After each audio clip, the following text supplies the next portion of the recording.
I first want to talk to you about these protesters. I mean, it's a bit like, did you ever watch The Life of Brian? Yeah. The Judeans People's Front, the People's Front of Judea, Just Stop Oil, Insulate Britain, It's going on and on. I mean, what's your view on all of this? Yeah, I mean, I think it's a nonsense. And also, they need to pick their moment. Don't do it right now when we're in an energy crisis. We're at war. Well, we're not at war with Russia, but basically the free world in Europe is at war with Russia. They really need to. They could have just waited a couple of months to start, waving their rattles and screaming again. Calvin, it's a bit of a cult, isn't it? You're right. That woman was hysterical. It was ridiculous. These people are falling apart over the idea of us doing what we normally do, burning oil to create energy. It's not an absurd thing to do. Yes, we need alternatives. Yes, we need more viable options. But for the time being, we have to do with what we can and try and keep the prices as low as possible.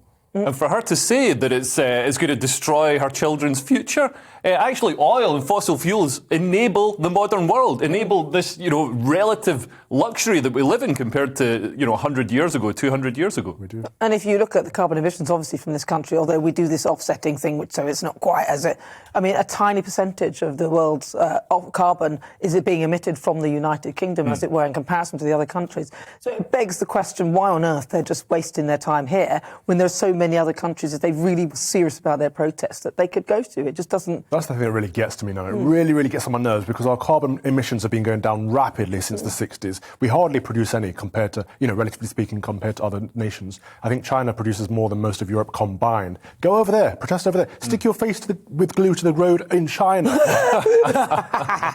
To me, it just looks like, there's not a real ethnic mix there, is it? It's just a load of people who seem to be relatively wealthy and able to protest and spend time during the day when most of us are working or stopping us all from getting to work. Where are they going? Why are they not on their way to work? And if their bosses saw them there, I don't think that would go down well. And for a fact they didn't ride a horse to that protest. They didn't ride a unicycle all the way from Brighton to that protest.